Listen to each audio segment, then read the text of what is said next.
Hello and welcome, fellow citizens near and far. Thank you for joining us for today's conversation, access to arts and cultural experiences. Let's get started. We're going to be talking about the transformative power of arts, sharing personal stories, and discussing the role of technology when it can democratize access to arts and culture. We're going to talk about sharing resources and opportunities to engage with the arts, celebrating the resilience and adaptability of artists and cultural organizations through challenging times, encouraging individuals to discover and embrace their own creativity and artist expression, because everybody holds a key to artistry. Sometimes it's just a matter of practicing a medium. And then exploring the potential for arts and culture to bridge divides and bring people together. That is just some of the points that we'll be discussing today. Hello and welcome, my friends. Thank you for joining us this evening. How are y'all doing? I'm so good. How are you? Also, I do realize I don't have enough followers, I guess, to have video on your live, but That's okay. We can make it work. We can make it work. Let me go ahead and just have y'all start with introducing who you are. We'll go clockwise. So, LaRinda, if you want to go ahead and start us off, and I will be right back.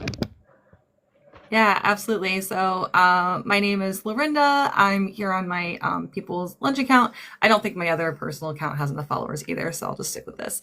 But I actually have started watching Tripp's lives after I put a call out into the void looking for unity and community, and Tripp was like, gave me a like and a follow and was like, hey, why don't you come on over to our side of TikTok? And I binged their panels on YouTube. I'm still working on completing the ones that you started this week. I started the one from Monday. I'm about halfway done. So it's just a real pleasure to be up here because these panels have inspired me. They gave me confidence in myself. They helped to give me focus. They helped to give me language. So it was definitely all the things I was aligning with. But oh, I can turn my camera on. Oh, maybe I can. Okay. Hey! Oh my God, faces. Okay, well, I could see yours, but now you can see mine. But yeah, I just really appreciate Tripp, what you're doing and what everyone's here is doing, and just providing me also with a ton of creators to help give me inspiration. So thank you. Right on, right on. Thank you for being in the conversation, my friend. Melissa, how about an intro from, yeah? Yeah, I'm Melissa, or Congress of Climate, whichever is fine. And I'm just super excited for this conversation. We have done a ton with arts and cultural improvements in our community, and my husband's employer is super involved in it. And I am really looking forward to this entire conversation. And like the People's Lunch said, this is what inspires me and keeps me motivated and keeps me going, because there's a lot going on, and it's great to have a place to come and share ideas. Absolutely, absolutely. It's great to have spaces like this to show up. And like I was saying to somebody last night that as much as this is for the audience members, because like we're here for y'all, to help inspire you to move in different directions and just be more civically engaged. A lot of this is also for us. A lot of being in this space with like-minded people are. I don't want to call it an echo chamber because some of us are echo chamber breakers, and that's a really important feature to this. But like having this space and knowing that there are people who are kind of working out there in their lanes to try and get some semblance of things done, it helps the fire stay sustained. Sometimes it feels like that these people take to sensationalism. I will go ahead and address the Charlie Kirk thing. I understand that there's a lot of emotions and things going on right now around it. We don't know a lot, and today's conversation the conversation as a whole definitely connects to the things that happen, these events and things. I will say that as far as the movement itself is concerned, it took a big hit today because of this division that's so obvious and apparent. But that being said, we will have to move on, and we'll have to keep working towards the progress that we want, our solidarity, and through arts and cultural experiences, we get to know each other all the better. And so I think that turning to our mission still remains the same is par for the course. And so we're here to talk about art and cultural experiences. Tony, thank you for joining us. I hope you're feeling all right, my friend. Hi, I'm good. You know, yeah, we don't have to spend too much time on it today, and I'm sure we'd prefer not to, but it does feel like as someone who's advocated specifically for what we're talking about today, which is enjoying multicultural events, building community events, meeting people, even sometimes having lines of dialogue from across political aisles. I mean, that's all the benefit of it, is seeing the humanity in someone else. It's such a joy. It's such a gift to see beyond what someone thinks of themselves, and you get to see who they truly are. And in a lot of these community-based, art-based experiences, you get to see a different side of humanity, and I think it's a beautiful thing. But as someone who has been in that space for many years, this feels like 7 steps back. And I feel like this conversation, as hesitant as I was to come in today, feels more necessary now than ever, which is why I'm here. So thanks for having me. Amen. And thank you for being here. Thanks for showing up. So yeah, let's go ahead and jump right on into it. I want to again start like I started yesterday with kind of personal experiences about art, because like I feel like every person is innate. It has an artistic innateness to them. Tony was really kind yesterday to bring up the idea that sometimes all you need is practice when it comes to like food specifically, but like you can take that and expand in all manners of mediums and whatnot. And like, cooking food can be an art form, really. But personally, I will say that art has always been like innate in me. Like my parents, my mom was a photographer before she had kids and had to like do the work to do the thing, and she became a banker. My dad could draw really well, and he was a writer and those kinds of things. And so like they always told me that I could do anything I set my mind to, and they nourished my artistic endeavors, which is one of the reasons when I recently moved from Denver to New Mexico, I had to carry with me like 48 canvases that I had like done in the span of a decade, and those kinds of things. But like I'm not mad about it. It's just like my personal scope of artistry comes from like very deeply within inside of it, so like when I talk to people who say they're not artistic, I kind of roll my eyes. I'm like, yes you are, you just haven't found the right thing that sparks the interest. But at the same time, it's like I find that those people can appreciate a person's art in a way that that someone from so deep inside might be far more critical, you know what I mean? And like art is always open to interpretation, and the beauty of the world is everybody in their own cultures, everybody in their own divides and lanes and stuff creates their art to be viewed for the world. And so taking that in and having, a certain level of introspection to like feel how the art makes you feel and that sort of deal, like that's a beautiful thing. That's part of being human. So it's great. So I'm just going to go ahead and open up the conversation to personal experiences. Whoever wants to go first. Don't all jump up at once. I know. I'm always like, I don't want to talk too much. So I'll go ahead. So first, I just want to address events of today, and I want to say that what I see is an expression of grief that happened today. Sorry, I'm feeling a little emotional, but I think that also highlights the importance of art. Because art can be such an outlet for grief.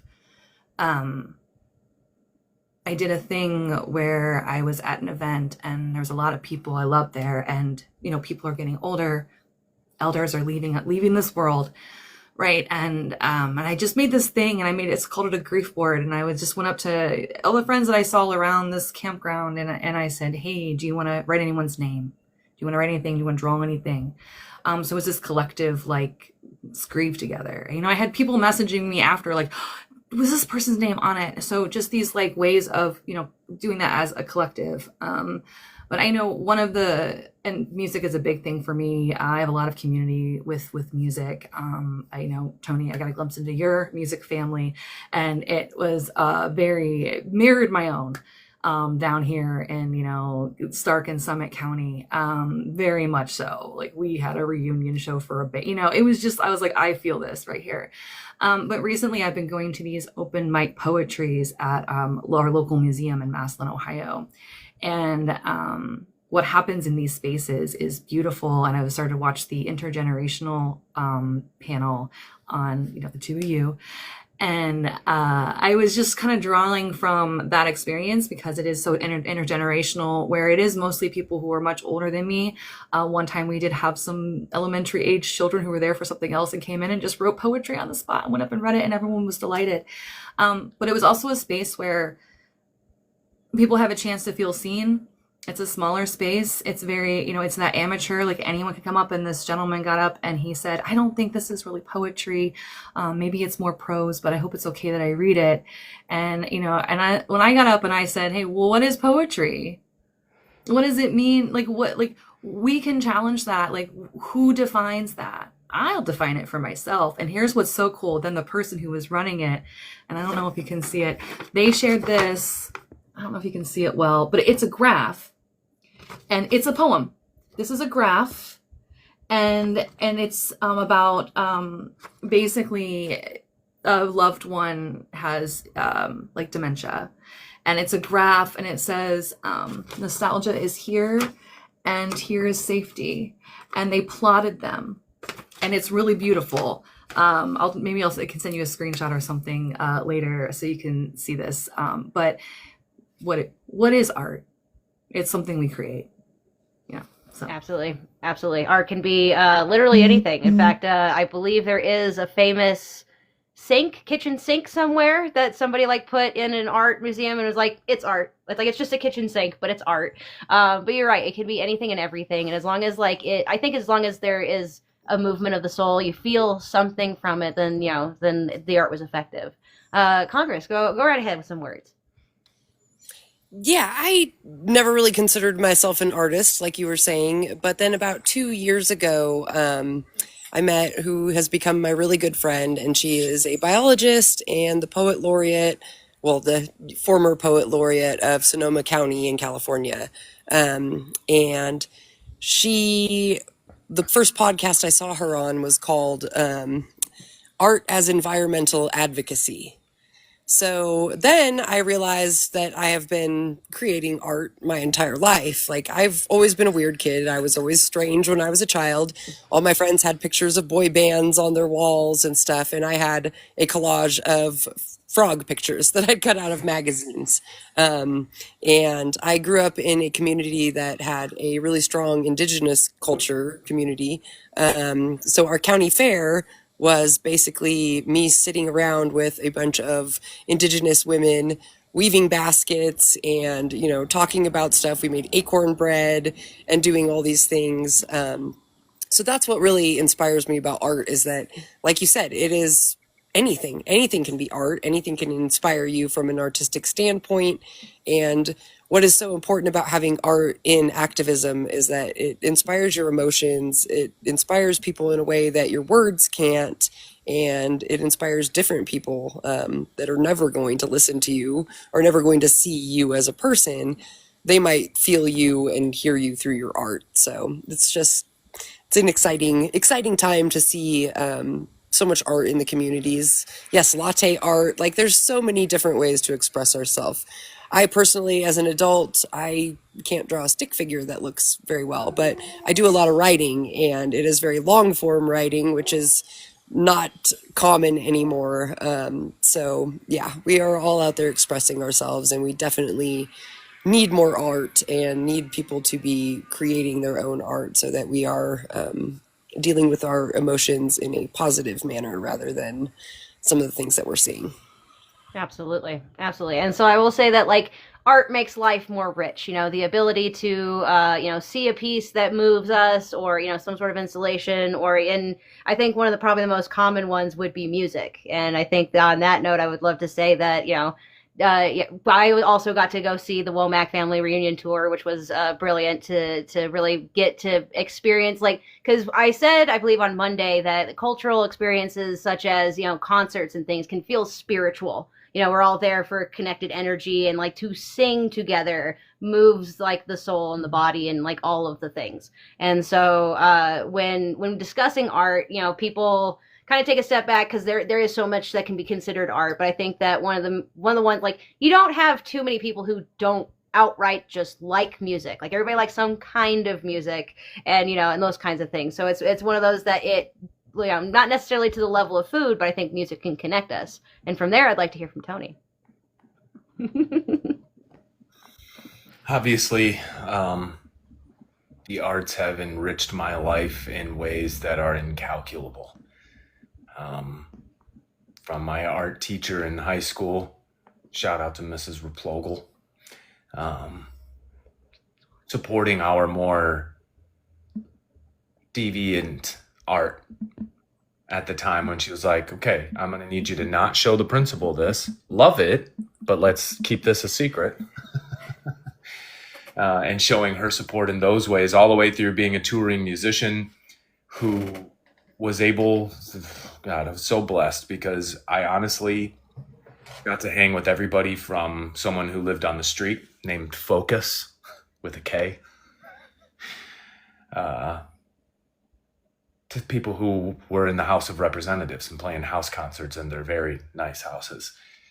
And it allowed me to humanize all these different characters that we typically, if you're not well-traveled, if you're not what I would say cultured, which means that you've spent real time in these cultures, you didn't just, enjoy their food. It means that you were kind of embedded in some ways. Like, we only see those character archetypes on TV, through social media, movies, music. But to humanize them is something entirely different. And I think that's what art is supposed to do, is tap into our humanness, And it's like, art is one of those words that is like love or God, where it's like good luck defining it. Everyone's got their own little spin on it. But I always drew a delineation. There's arts and then there's crafts. Just because something has a craft to it doesn't necessarily make it art. I feel like art is supposed to stir your humanity by tapping into your more whimsical and jovial side, maybe your more party animal side, or maybe it's more contemplative, reflective, or maybe it's soothing. Maybe it's just there as something else, but it moves you, and it holds a mirror to humanity. It holds a mirror to the soul. Art is the manifestation of the unspeakable. And I'm really grateful that I got to travel around and meet all different kinds of people, and being involved in community planning for events that support the arts, either through its vendors, its painters, its dancers, its actors, its musicians, its food and food trucks, community organizers. Like, it's such a pivotal element of human society. Music especially has been a part of everything important that we've done for thousands of years. Whether it's a rain celebration, the mourning of the death of someone, like, we've used it to say the unsayable for a long, long time. And I think its effects in community building and human connection cannot be understated in any way, shape, or form. And like I always say, this is where I'll land my plane, is nothing brought me more joy than watching my left-leaning, liberal, hippie friends come together with my right-leaning, blue-collar, conservative friends to make certain events happen. And you see the hippies over there with their left-handed jazz cabbage with their hula hoops and fire sticks, and then you see the blue-collar guy in the corner with his dip in and his bush light just like nodding to the music. And I'm like, there you are. There, my human brothers and sisters. Welcome. Where all your baggage gets left at the door, all the things you think you are left at the door, and music rips through you. More powerful than any sermon, which is why music always follows the sermon.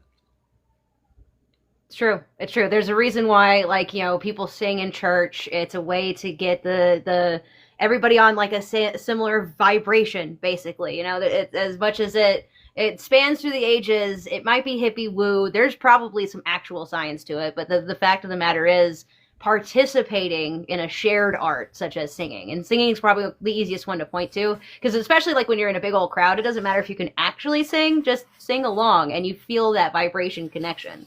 And yeah, it's absolutely important. I will say, I wish I remember who I read this from, but there's a quote out there somewhere online that, art is how we, or, like paintings and other forms of art is how we decorate space, but music is how we decorate time. And I honestly constantly think of that, especially when I'm in like a moody type of situation where I want to go off and listen to one of my 4 or 5 different playlists that, there's mood music and those kinds of things. But in order to listen to like that 3.5 minute song, you have to give 3.5 minutes of your time. There is no like quick way through it, that kind of deal. So it's like we're decorating time, which is always something I've found wonderful. But when it comes to like providing, like, you know, on the side of attending, being having the ability to go to like events and cultural experiences, and like, you know, for instance, attending concerts, or you know, like if like museums and things can also kind of akin to this similar vibe. It's important, and like I want to kind of like turn towards this idea of like why it matters that people have these opportunities to like jump into these experiences and stuff, because it's beneficial for everybody. We understand that like putting ourselves in the element where we can celebrate another person's culture, or like at least be attuned to it and witness it, like that helps us grow as a human, as our little fragment or whatever. And so I think that there are people who there, you know, so just to open up on that kind of idea, like how important it is to have those opportunities. Anybody at all.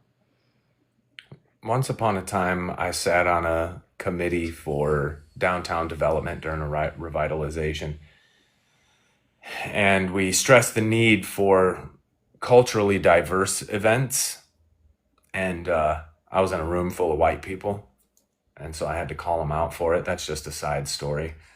Said, how could we possibly have this conversation when there's a room full of crackers right now?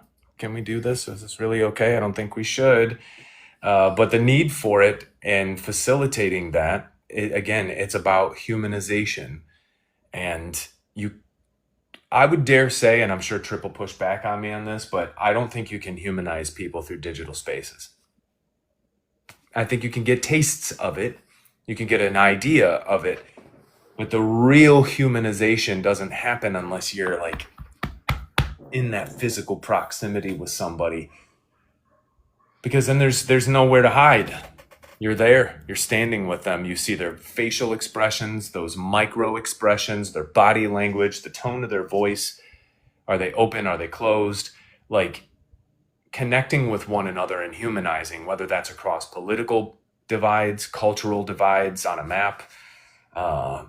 The humanization is everything. And when you see somebody bearing their soul on a stage, or they're giving a presentation, or you get to try their food, like you get a glimpse into what it's like to be them. It's real empathy in real time. And I think stressing events with this kind of overlap it's really important. And we need to get a lot better at it than what we currently are, I'd presume. Sorry, I don't mean to be No, you're good. And I do have pushback on the digital space. I'm going to save it for now because we were just joined by our wonderful friend Tori, and I want to get her thoughts on, you know, art and culture and those things as an intro. Welcome, my dear. Thank you for joining us today. You are muted. Bad habit. I don't remember to unmute my mic, but so at my core, the thing that I identify with the most is being a creative person. I've loved art and music my whole life, and I wish I had more of a music family. I spent some time recently in Hawaii. I'll just start with like a brief experience, and the culture there was very different. Like you could just walk down to the beach and just find any random person like playing guitar or ukulele and just like have a random spontaneous jam session. Like that was just everywhere. It was all around you. There were like there were drum sessions on the beach every Sunday, even during COVID. And here in New York, it's like there is a huge local music scene on Long Island and in New York City, but it's like a totally different culture. It's like you have to like go hide in a room until you're like really good, and then you can come and present your stuff and like not feel like you're drowning in a sea of people who are like absolutely amazing and super well rehearsed. And there's less of that just like flow state improv, like, hey, let's make some music together. We've never met before, but like let's just freestyle and make some music together. And to me, like that is the thing that ignites my soul. That is the thing that like makes me feel like myself more than anything else in the world. So yeah, and just back to what Tony and Tripp were saying, it's not just about like being able to see into someone else's soul through their art. The way that he made the distinction between arts and crafts, art is the manifestation of the unspeakable. I think that that's really beautiful, because it's like anytime I've ever created a piece of artwork that I like really resonated with, that I really felt was beautiful was something that I could only see visually in my mind to express an emotion that I couldn't express with words. So it's not just being able to see other people's humanities and their souls, but it's like that therapy of like processing all that junk and taking all those inputs and then putting them together and coming out with something new and beautiful that we call art. And I think that creativity, which is also, we'll make the distinction between art and creativity because, like you said, art is expressing something that is unspeakable, but like creativity is everything. Creativity is everywhere. It's all around us. And I think it's innately human. And we've kind of been like conditioned out of it as a whole. Like we've been told that art and music is only for special people. Like we literally take musicians and put them up on a stage and put them up on a pedestal in a stadium where everybody has assigned seats. And it's sort of like this. I love concerts also. I just went to like a huge and saw System of a Down with Korn at MetLife Stadium, which is a stadium that can handle like hundreds of thousands of people. And that was also incredible, just like sharing in that energy. Absolutely amazing. But there's also something to be said for like dancing barefoot on the ground.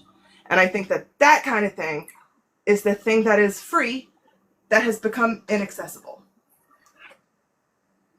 So I'll end with that. Great points. Absolutely great points made. And I have to say, like, part of me, like, seeing System of a Down touring again makes me want to, like, Robin Williams, what year is it kind of thing. It's like, because like the way that band blew up, I never expected them to get back together. That's all I'm saying. So I'm excited to see that though.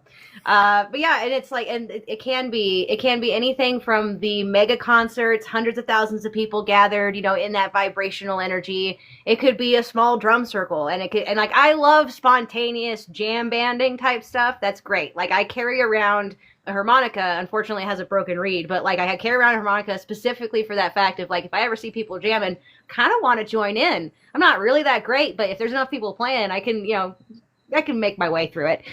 Music's not my chosen art form, but like it's very much a participatory, collaborative kind of thing. Whereas, you know, I think that's a pretty interesting point about art being collaborative in every sense, because there's the artists, like even if it's like a single person's painting, they put it out there for the world, the collaboration then becomes how people interpret it and feel it and that sort of deal. And so and like the competition of like having several different bands and like, oh, am I going to stand out among the sea of other local music and things, is, you know, it's a give and take. And I've seen it in Denver. My friends who were like a stoner band back in the day also said that it exists in where they were in California. And it's just like, because there's not enough time to listen to all of the music. I wish there was. Like, I wish that we had all the time to do all of the leisurely things that we could. But even if that was the case, there's more people putting out art these days than can be consumed by any one person. And so like finding what you vibe with and those kinds of things is kind of essential, but you can't really do that unless you get out and you try different stuff. And like that is part of like having like cultural experiences available to you gives you the opportunity to like get outside of your comfort zone in your box. And I think that's actually quite important, which is one of the reasons like when it comes to festivals and ideas of things that have happened in the past, you know, long-standing like things like Oktoberfest and deals like that, there's a certain level of picking up the reins and carrying forward. Like if we want these cultural experiences to happen, we kind of have to initiate, facilitate, and organize them continuing. You know, we might want to learn and take pages from other people's books, but we don't have to reinvent the wheel. We can have art walks. We can have First Fridays. We can have a whole bunch of different options for people, but we have to put in the work to do so. And so on that, I'm just going to go ahead and open the floor again. Whoever has some words. I would love to continue this part about digital versus real person connection. Tripp, I met you on this app almost 3 years ago. Mm-hmm. We communicated on the app. It was great. And then we communicated in real life. We exchanged phone numbers. We'd have lengthy phone conversations. We still do. But then how did it feel to finally stand in the same room as one another? Was it different? Don't lie to me. I'm not going to lie to you. It was absolutely different, and I treasure all 3 times we've been in the same vicinity. I really do. However, I will say that from like an artistic, like empathetic sense, we can see the individual on the other side of the black screen. We can have that sense of empathy. That's why I like to talk about the windows, mirrors, and doors. You know what I mean? Like that it's a tool. Like this space is a tool. But you're right. You know, standing belly to belly, face to face is hell of a lot better. I will say that. But in lieu of the thing that we're what, at least 1,000 miles away, like this suffices. Sure, it's not that it's like all bad, or I'm not saying that it's not effective at making connection. Excuse me. It's just not as effective as being in proximity. And I'll go full woo on this and say that scientists are now establishing that all of our brains are connected via low frequency electromagnetic waves. Something the hippie crowd, we're all connected, man. We've been saying that for a long time. And now the Poindexters in their lab coats are like, oh, well, actually, we could verify. Yeah, we already know, bro. We know. And my heart has an electromagnetic field around it, a magnetic field around it. Okay, so I don't need some dork with a pocket protector to tell me that we're all connected and being in the same freaking room as one another. That matters, man. It matters in the same way as a baby needs to be like skin to skin with its parents. You know what I mean? Like that touch, that space, that physical proximity cannot be replaced. Organisms will die without it. Babies will die without it. It cannot be overstated that our isolation is one of the direct things that has eroded the foundation of this country. I'll say that, and I will die on that hill. Like, we need to be in the same space. And for me, arts and culture fills a void where we're allowed to let loose, to let your hair down, wear shoes that are comfortable, you know, have some sippies, have some other things you enjoy, like whatever that looks like for people. Because as we continue this community building conversation, inevitably, we're going to end up in activist type spaces. And if it's all activism all the time, I have seen that erode people's reality. I've seen it over and over again. And so you need to unplug from time to time. And I feel like arts and culture, community events, and those types of things are a way for us to coexist with one another in a safe place where we're all there for the same reason. And that is to have a good time in a world that is full of not good times, you know? And I think it's absolutely essential and necessary, and it gives us an alternative to town halls and city council meetings, which is one of the only other places you would see across the aisle attendance, I guess you could say. Right. No, you're absolutely right. And I think that offering arts and culture up as a way of relief to like the mundanity and the the stressors of life is a perfect example of why it is so necessary. Let's open it up to somebody else on the panel, whoever wants to speak on this.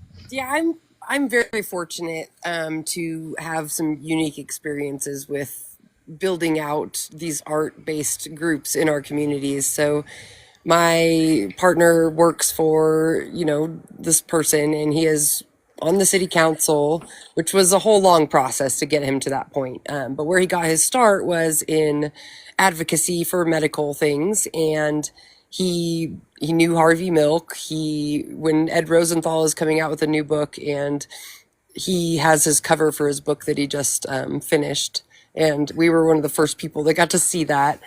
So we're really lucky that we were not very accepted as a business in our community when we first started. And one of the ways that we really tried to create that community and gain that acceptance and meet people and let them know that we were not scary and we were not going to, cause problems in the community was to bring art and music to the area. So we have put on many, many different concerts now. We've had the Marleys come. We've had Snoop Dogg come. We've had T.I. came. We had Hieroglyphics, Don Carlos. So we've tried to really broaden the spectrum, do a bunch of different groups for different people. We have live art at the same time. So some of our favorite artists come all the time. There's this guy named Michael Heltebrake. He's in Colorado now. He does great art. There's this other guy named Michael Pukach. He comes all the time. And then Mir One, who is, he's kind of a graffiti artist out of Los Angeles, but he does really cool, beautiful mural type graffitis. So we had him come in and do this entire wall on the business. and everybody loved it. It was really, we had all these old ladies who were like, oh, what's this art going in? And like coming over and listening to the music and hanging out. And it's been, almost 2 decades now. And we have continued this throughout the entire time. It has evolved into the city now has an arts, culture, and tourism commission, which we don't like the tourism being in there, but we are a tourism-based economy here, so we've really tried to find ways to use art as a form of tourism so that people are not coming here and just trashing the beaches and there's not a lot to do here. We're trying to slow it down and bring in a different type of crowd and inspire them to the natural beauty of the area through the art and everything. We have murals all over the city. On Monday was our arts and cultural or multicultural and arts whatever. It was a big festival for multicultural arts and stuff. So that was really cool. We had a bunch of food vendors and, dancing. We had indigenous dancers. We had a dance troupe that came from Mexico. We have now partnered with Mecca. Mexico is now our sister city. So we share lots of ideas and stuff back and forth through there. So yeah, art is definitely a great way to bring your community together. We were not welcome in the community when we first started, and it was through art that we really brought everyone to us. And, it has made a huge difference across the entire, not just for us personally, but for the entire community has benefited from art. That's awesome. That's absolutely awesome. And and I love the fact that, you have longevity to it. You've been doing it for so long that, like you've seen the change happen for yourself. You said you weren't really accepted at the beginning, but now, now that community's been built through time, effort, and cultural experience, which is lovely. Who else has something to share on this idea? So many things I thought of hearing everyone speak. Absolutely. One of the things was like talking about, can't be all activism all the time. And, which is so true. We need other things. Those are definitely spaces that I'm in a lot. And Tripp, it was one of your panels, was alternative forms of defiance. It really got me thinking about this concept of joy as resistance, community as resistance, right? These are things that, if we don't experience these things, we cannot, it's almost impossible to shake these oppressive systems. So that shared spaces and joy. And now here, in our activism spaces, we're trying to have those moments of joy of hey, we're going to get together at the park. We're just for fun. Let's do this. Also, the singing. So it was interesting. I saw something and they were talking about when you protest, think about having a song you all sing, because when you sing, your breath sinks and it can calm, it can focus, and it's actually why soldiers sing. It's actually where they do that. So I thought that was really interesting. So now we're talking about what's a song? We're talking about this now, here. And then also this, and I'm going to answer your direct question here too, but I have so many things. Okay. So this whole art is manifestation of the unspeakable. There's this passage. And I actually had pulled it out a day or two ago because I was thinking about this, because this passage really spoke to me. So it's Audre Lorde, who is a poet, but this is from prose. It's called Poetry is Not a Luxury. And I just want to read this really quick. I speak here of poetry as a revelatory distillation of experience, not the sterile wordplay that too often the white fathers distorted the word poetry to mean, which I think also speaks to that perfectionism. I have to do this thing perfect before I can put it out there, right? In order to cover a desperate wish for imagination without insight. For women, then, poetry is not a luxury. It's a vital necessity of our existence. It forms the quality of the light within which we predict our hopes and dreams dreams toward survival and change, first made into language, then into idea, then into tangible action. Poetry is the way we give name to the nameless so it can be thought. The farthest horizons of our hopes and fears are cobbled by our poems carved from the rock experiences of our daily lives. So I just felt like that passage just was so on point with what Tony was saying there.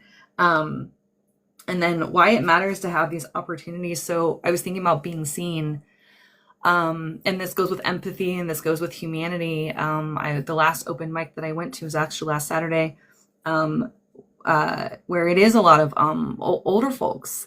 And this woman, she's so beautiful. And I got to hear, I've heard so many menopausal poems. I was like, thank you. I appreciate that. Like, just about that experience from women, because we need that.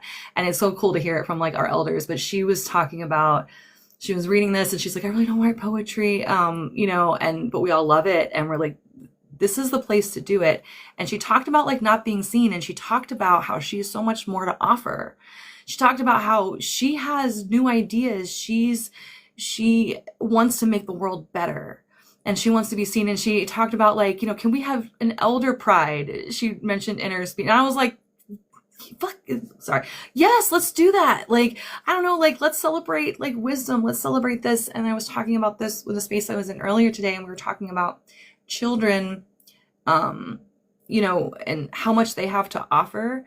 And I was thinking about these sort of bookends of children and someone brought this idea up one time of children are tricksters. Children challenge us. Children challenge our morality, our ideals. Children want to disrupt the system. I've worked with high schoolers, and people want to stifle them. And I'm like, they have so many ideas. And then I think about this other end of, maybe these elders were the stiflers at one point, but now they're in a space where they have so much wisdom and they're looking back on everything and they see it and how much we can get from that. And I was thinking about that a lot today because I was watching the intergenerational panel on, the two of you, and just seeing how all of these panels really connect. And I want to say something. So, the thing about art and when music, and I got into these music spaces and music family, I was a weird kid too. Okay. Like I don't even know why I was bullied, honestly, because I think I was really cool personally. But they did. Turns out neurodivergent, I didn't know. Okay. I didn't know. So that's probably what it was. Right. But I had no idea. But when I'm a deadhead, like I've traveled following bands, like I've done all that. I've camped in the woods for, what I could embrace my weird. I was accepted for who I am. Like, because I was different, it was loved. No one expected me to assimilate to anything. And the ability to express myself in an authentic way and not worry about how other people saw me was really important. And creative spaces just seem to do that, right? And that's that's why it's good to have those opportunities, and because you can have this dialogue and you can express yourself and people can see that they're not alone in how they feel. One person that I go to a lot of different creative spaces, but this little tiny open mic at this museum is so beautiful, because once one person gets up there and gets a bit vulnerable, next thing you know, people are just getting up there and just telling stories about themselves on the fly. And there's this dialogue happening, and there's this, it's like the most beautiful thing I've ever seen. Like, well, I've seen a lot of beautiful things, but like, it's just beautiful. So it sounds absolutely lovely, like a real space for vulnerability and connection, and that, and those kinds of things. And like, it can happen in places like, museums and cafes and parks and wherever. But when you do set the intention and people show up and show up in good faith and actually, fill the space with that intention, it's beautiful. It is part of that, part of the magic working and it happening. I'm glad that you have that for sure. Tori, did you have anything to say on this before we move on to the next piece of topic? Go right ahead. You are muted. I just wanted to touch on a couple of things. First, I love the harmonica thing because my dad used to do that, and that's like one of the best memories that I have of him as a kid. Is like, anywhere we went, whenever we found somebody playing music, he'd whip out his harmonica and he would like ask if we could jump on stage and play with them, and then he'd pull me on stage and be like, "My daughter can sing." So I've been just like making up songs and lyrics on the spot since I was really little. So it's like my favorite thing to do. But yeah, I just want to say I love that. But also, there's this documentary called Happy, and it talks about like the importance of flow state. And it's like there's like three major components that basically make people happy. They went to all of the like proclaimed happiest places around the world and interviewed a bunch of people to find out what actually creates a happy society. And it's basically when people are focused more on like community, they have creative pursuits and interests, and they experience flow state on a regular basis.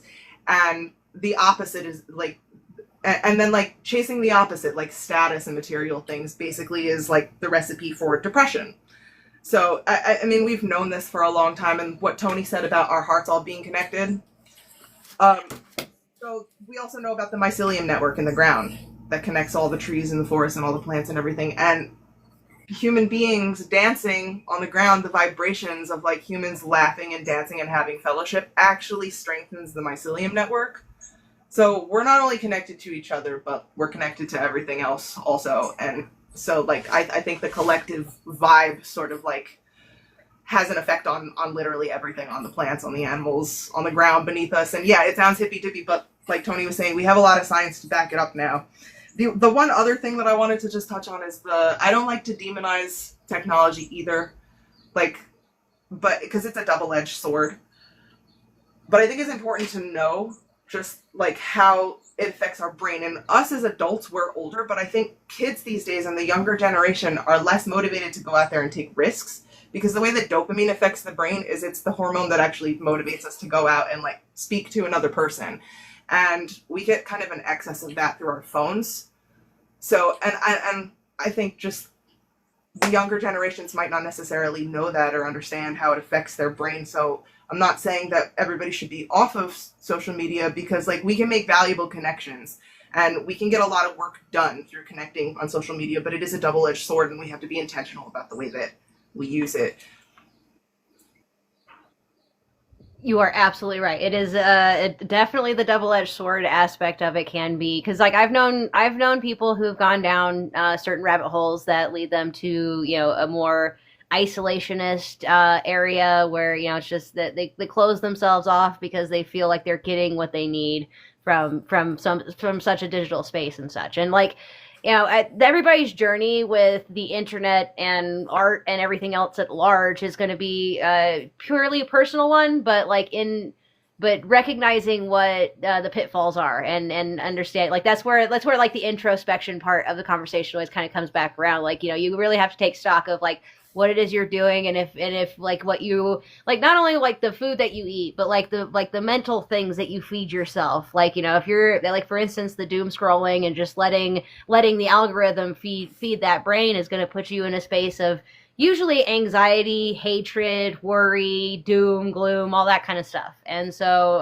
it does take some personal reflection to actually like recognize and correct.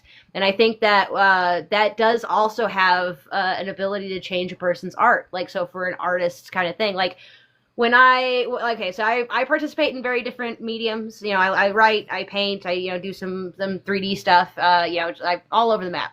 I will say that like writing specifically, like in this space, like content creation is itself a form of creativity as well. This stuff, for like what you guys see of me here, is much more hopeful than my writing is. Like so much more hopeful than my writing is. And it's like, you know, that for me is a way to express I guess the other side of me, because I'm a whole ass human being, that kind of deal. And so art as expression ends up being like, honestly, like the latest story that I wrote is something of a tragic hero's journey of a way that like I've seen in my mind's eye for years and years and years, and like needed to like see it play out on a page, and like just to get it out of my mind and my heart and that kind of deal. And like because of that, I feel incredibly better having it out in the world and not in my mind. But at the same time, like if I were to take it to its logical conclusion, I'll end up making a movie out of it, so that way as many people could see it and witness that kind of concept and things as possible. But if I don't end up going that way and it ends up just remaining a story that some of my friends have been able to read, that is a level of catharsis for me as it is. But when it comes to the grander scope, the idea of connecting through art and culture, through this concept of seeing the human on the other side through, and it can be stuff like, we've talked about concerts, we've talked about some different types of art, and there's participating in making the art, like showing up to make art, and then there's also showing up to just appreciate art. Things like, I'm not sure what just happened. But things of the nature of there's a bunch of different ways to engage, and so in the community as an option, it could be like come and craft day, like show up and make paper flowers or something, for the elderly neighbors or what have you, or it could be like, hey. Sally's kid down the street, has like a couple of canvases. She's hung them up around the garage. She wants to, as like an art viewing for the neighbors, that kind of thing. Like there's 100 other ways to kind of engage in stuff as well, but taking the art of individuals and trying to get a collection of people around it, I feel is a healing experience for the collective as a whole. Any thoughts? Healing. So yeah, healing is something I think we had a lot of work to do on that, right? And art very much helps with that. And I do also want to circle back to the conversation about digital, in digital spaces versus physical. Obviously, like I think physical creates the most connection, but it was TikTok, right, that showed me I was not alone in what I was seeking and what my goals were. And it's largely due to Tripp saying, hey, sounds like we got things in common, right? And then that gave me hope. It made me feel a sense of community, even though it wasn't, in person, right? It gave me confidence. The Tripp used to just some books to me. So I'm watching your panels. I read the Citizens book, right? Like, it made me see that just go and do it, LaRinda. Like, just go and do the things. And then it helped. It gave me confidence to actually share my poetry on TikTok, which then gave me confidence to go to the open mic, which now they've asked me to be an ambassador for their Poetry Out Loud program, which is like a competitive thing for like high schoolers to help get people in. And so like it led to all these things. It also led to finding a friend through all this stuff who lives 6 minutes down the road from me, that I met on here on TikTok because mutuals, and turns out we live in the same freaking township. We vote for the same things, and as well as other people. So I just wanted to speak a little bit to that, but in terms of like healing, and I think art can absolutely do that. And someone says, yes, walk barefoot on the earth. It is so important to feel the earth. And I know it's not art related. Maybe it kind of is, but but feeling the earth. Yesterday I went, a friend who had an extra ticket to a concert. I don't even know who it was. Someone was like, oh, where are you going? I'm like, I don't know. Whoever's playing at Blossom Night is who I'm seeing. I'm not sure. I still can't remember the names. It was fantastic. I had a fantastic time, and it was so great. If you're in my area, like there's this hill. There was like, the pavilion was full, but the lawn was pretty much empty. We had it to ourselves. We took off our shoes and we danced on the grass in the dark, and listened to this music. And that was healing. A friend of mine had a lot of stress, and she was like, there's no one else here. I'm going to go up to the top of that hill. I'm going to roll down it. She did. Unfortunately, it wasn't muddy. So these things, those were healing moments for us. Like, me and my friend needed that, and that art that we got to receive from that. And I was just thinking about from some friends of mine. They were in this band, and they ended up moving to Germany, and they were touring around Europe. And when they came home to visit, my friend was telling me, and she was like, it's so weird, it's so different. Like, people were so used here to really only going to shows where we know the words to the songs, where we know who the musician is. We know that. And I know one of my favorite things is to see, there are certain genres of music that I love live that I really don't listen to on my Spotify. Bluegrass is one of them. Oh my God, you give me that fiddle, it speaks to my soul. But I honestly don't listen to a lot of it on my Spotify. I go see it live. And she was just talking about how people just go see music. Like, they just go. They're like, oh, someone's playing here tonight. Let's just like go.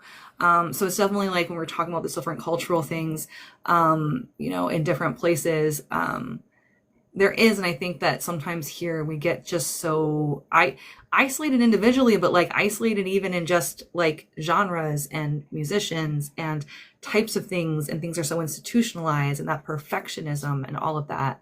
And so I think just shows the importance though, like of breaking down those barriers. Like, let's disrupt the idea of what art is, what poetry is, what is good. Let's get rid of the word. Just get rid of the word. Let's just create, Word, absolutely. And I will say, Tony put in the chat, as you were saying, that, it speaks to adding whimsy. And I think that's whimsy and art go hand in hand for sure. What do you got to say, Tony? Yes. From like the event planning side of things, it's like proof of concept, like all of us have met somebody that maybe we thought we were adversaries, like take it all the way back to junior high school. And when that person finally gets to chat with you at a party or an event or an assembly or something, they're like, you know what?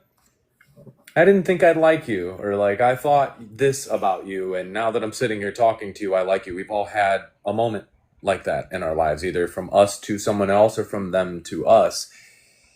And especially when we talk about the divide in this country, and the need to build community, we need to be showing one another the proof of our concepts, right? So like when I was putting together this event, obviously it was a lot of the blue collar-y type guys who had the right tools that were helping us run lines from the generators to power the stage.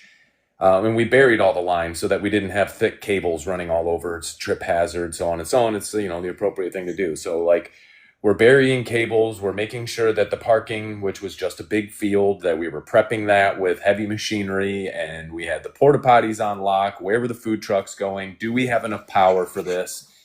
It was the blue collar crowd that was helping us on that end of it.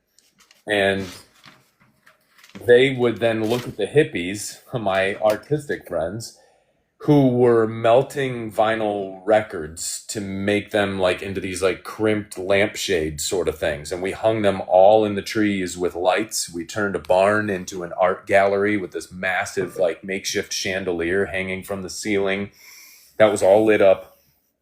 And so then when people were arriving, it looked like a spectacle. And if you arrived in the evening when the sun was going down and all the lights were on, then the blue collar guys all of a sudden were like, oh shit, what they were doing was just as important as what we were doing. Like very different kinds of work, but work nonetheless. And then you could see them like viewing the hula hooping, fire spinning hippies, and the hippies were like noticing them like kind of jamming in the like coming together and showing one another what we're made of when we act. And we go through the process of being a creator, creating, because let's be real, ideas are just visions of the future. We're all psychic. We all have ideas. That's what an idea is. It's an idea for something that could exist but doesn't exist yet. That's the future, bitch. Like, I don't know any other way to say that. Like, that's magic, okay? And we all have ideas, but to see them manifest through our skill sets, our knowledge bases, through collaboration and cooperation, we become the sum of all of our parts. And to see it kick off and then to see the audience enjoy it, but then me as one of the key organizers, seeing how these very separate people came together to make this happen was one of the most magical things I've ever done, because it allowed each group to show proof of their ideation. This is what it could be. And if you try to explain melted vinyl records to somebody who understands Romex wire and generators and forklifts, they're going to be like, yeah, that sounds really dumb to me.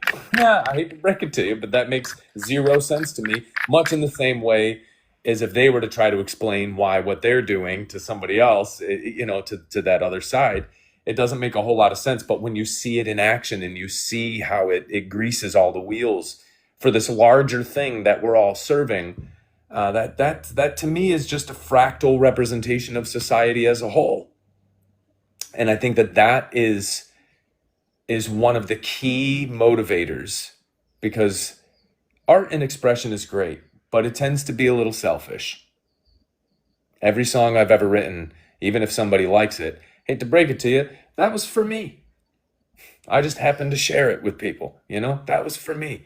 But when we come together in places where we're supposed to be doing artistic and creative, crafty demonstrations of creation, well, then that's for everyone. That's for everybody, And man, I can't stress the importance of getting people together from different walks of life so that we can see one another at our best, at our most joyful moments. And I've told this story a lot, and I'll say it again, but one of the most impactful things that ever happened to me in music was just a regular Saturday night playing at some club, and somebody with a do-rag came up to me after the show who was clearly going through chemotherapy, and they just had like tears in their eyes, but a big smile, with those tears, and they're like, "Thank you so much. I needed this tonight."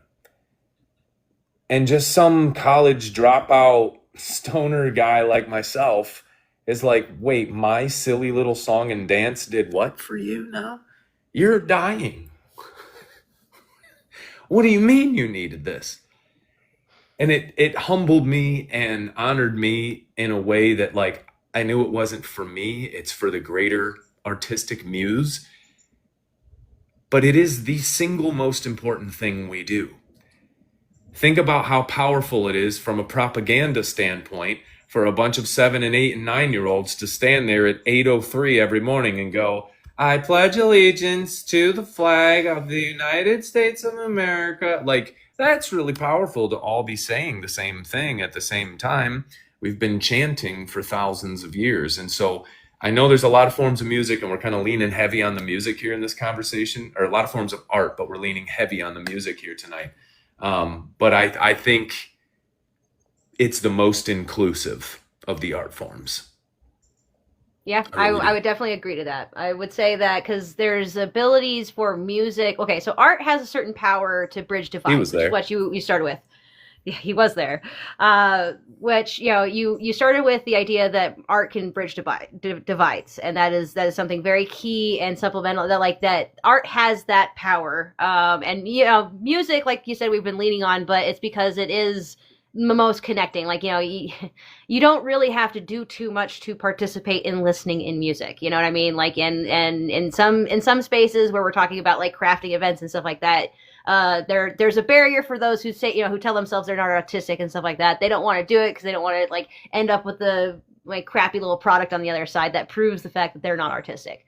So music is one of those that passively people get to experience and enjoy, and like it's everywhere in our world. There's jingles on TV, and advertisements use songs to get you. There's a popular idea of like thematic music in movies and things. Like, music is prevalent because it has that baseline connectability kind of feature, and I think it's beautiful that we can put it out into the world, and people can take from it what they need. For instance, that sort of healing experience that really just needed a cut loose kind of thing. It's art can be a way to deal with the stresses of life, like when it's really gotten that bad and that rub, some people will, turn to music and or, I remember very vividly several times in my life where like I've had big feelings that I couldn't get out any sort of way. I did it on a canvas, you know what I mean? Like, I threw that canvas up, I threw paint at it, I let my emotions be felt on the page, that kind of thing. And that was a way for me to express. In fact, I remember very vividly, and they're not all great art pieces, honestly. They're catharsis for me, and probably things that won't see the light of day. But I remember, like, there was one that I didn't think about it while I was painting, but it was right as the pandemic was like hitting its fever pitch. I was home for a number of weeks because my job basically didn't have enough hours to go around. And like, I painted the thing and then like looked at it. And I was like, oh, that's definitely about COVID. Like, that's definitely about the pandemic feelings that I'm having. But that didn't cross my mind while I was painting it at all. until it was dry, and I looked over and I was like, oh, I see that was therapy. You know what I mean? And so like art can be all of those different things. And like, if somebody is practiced in painting or with an instrument or whatever, then they have that as a sort of flow state. They have that as a sort of escape, a hobby, like just as a way to shut off the brain, the stresses and everything that's going on in real life, to think about something else and participate in something else. And like, it's incredibly important. And I think that the fact that art is innate in people, even if you don't think that you're good at painting or writing or whatever, what have you, just creation itself can be catharsis. And I think that that's a vital part of life. I have a pandemic music story. I wrote a song right as it was all kicking off called Boogie While It Burns. I was in a group with the guy, Dr. Fubs, down here. And I loved that song because the idea behind it was no matter what's happening in this world, I won't be crying underneath my kitchen table while it burns. I'll be dancing. I'll be singing. I'll be hugging. I'll be crying. I'll be loving. Like that's humanity right there. It's almost like the drunk guy throwing a beer bottle at the tornado. Like, come and get me, son of a... Like that's my energy. I like that. I'd rather have that. I'm not going to be cowering in the corner if everything comes crashing down. I'd much rather be with my people, dancing, singing, rejoicing in the fact that we even got to do this at all, But it had some pretty cool rhymes. It was playing patty cake with the devil while he takes a little more of the chocolate cake. The undertaker wears platform boots and the preacher's congregations dancing disco too. It was good. What time. imagery. I love it. For sure. So let's first of all, let me go ahead and say we have crossed the hour mark of this conversation. Boy, this conversation just flies when we're having so much fun.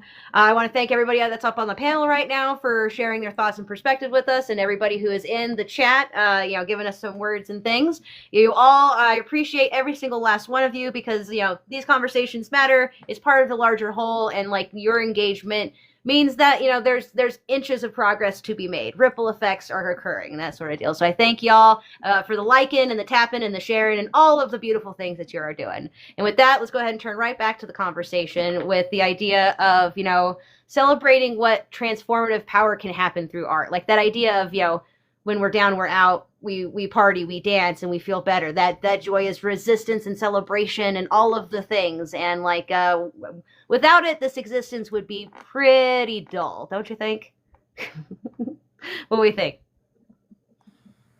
No, definitely. I was very isolated for a long time. Like I've said before, I never got along with people my own age group. A lot of family trauma and stuff. And it was not until meeting a bunch of artists and joining artist communities that I really felt accepted by people and felt like I could fully express myself in that way. So again, it was during COVID. I did a lot of writing when I was younger. I have journals and journals filled with writing from, all the way through high school. And then it stopped at some point. And it was not until getting re-engaged with other artists that were encouraging me to be myself that I started writing again. And that is one of the things that I appreciate about these platforms is that I would not likely share most of my writing with people that I know in real life. My family is not particularly interested in reading most of it because they hear it coming out of my mouth regularly. So it's great to be able to share with other people and get engagement. One of the pieces I wrote recently was we have a dog and she is now 15, which means that she is reaching her end. And it has taken a lot of time, carrying her up and down stairs and just really like emotionally connecting with this dog that I've had for 15 years and has always been a pain, has always been difficult. And really like realizing what an awesome dog she is at the end of her. Not that I never appreciated her, but she's like a totally different dog. And addressing all of those things. And that resonated with so many people. And it's like, that's why we need to share our stories. And that's why we need to share our art is because people are hurting and we are hurting. So we're getting it out for ourselves, but people really need to hear our stories too. Absolutely. In fact, it reminds me of that idea. Again, I don't know where this quote comes from, but a grief shared is one halved, where a joy shared is one doubled.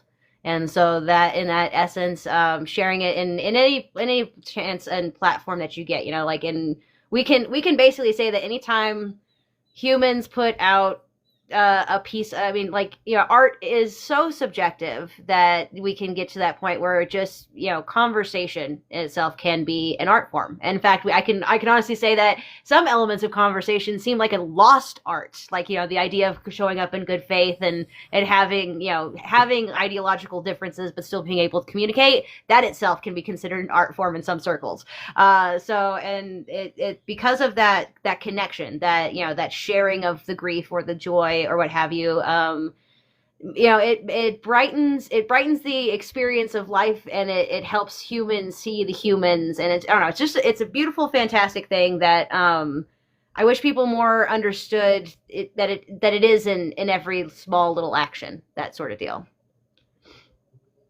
Tori, how about, you got any thoughts on this? Oh, so I'll be many. next, Tony.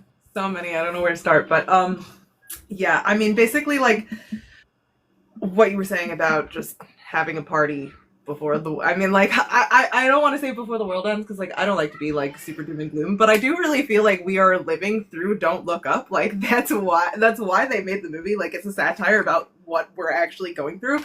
And so it kind of feels like sometimes Hi, honey. I'll be right there, okay? I love you. I love you too, baby. So, I mean, yeah, and that's the reason why I'm like, we'll shout into the void forever until that moment when we're sitting at the table and we've realized that we've done everything that we could possibly do. But I mean, also in the meantime, why not just have a big party? Why don't we build the physical spaces? I mean, that's my goal with Rise and Create. I want to make third spaces, and I want to make micro communities where we can, like, put all these ideas that we keep talking about actually into practice. And I think both things are important. Like, the guy on here who he used to go by Hockey Dad, I think now it's Hey Neighbor, the guy who's trying to build 10,000 communities, turn 10,000 neighborhoods into communities. I love what he's doing. And I did a call with him where he talked about how he thinks that might be even kind of counterintuitive to building community, like everybody going and, like, basically making micro communities with the people from their echo chambers from, like, the different corners of the internet. Like, that could be counterproductive, because then it's like, where are our differences? Like, there's no iron sharpening iron. We just, like, stay living in our echo chambers. But I kind of think that for, like, people who want real change, for people who see the things that, like, we could be doing better with all the technology and resources that we have available, like, why not get together and put it into practice? And that doesn't mean that we shouldn't still be reaching out in all of the neighborhoods, in the 10 million neighborhoods, and try to turn everyone into a community. But also, I kind of, like, I flip-flop between, like, should I be focusing more on that, like, building the community small scale? Or should I be focusing more on, like, why waste time on, like, trying to get every Joe Schmo to, like, get on board with this idea, and, like, why don't the movers just move and get it done already? Like, I think that there's a certain level of, if you build it, they will come. Not everybody's going to. Like, not everybody's going to be that good neighbor. And sometimes it comes down to, like, what I like to call the different fonts and flavors. Like, it's one of those where people will say their piece, be their specific way, but influence over time, connecting in community can change over the course, but it's a highly nuanced thing. Go ahead, Tony. You had some words to speak. Couple things while we're still there. You don't necessarily get everybody on board first. I feel like where we've been in this conversation, largely globally, I would say for 20 years, the whole think global, act local is not new. You know what I mean?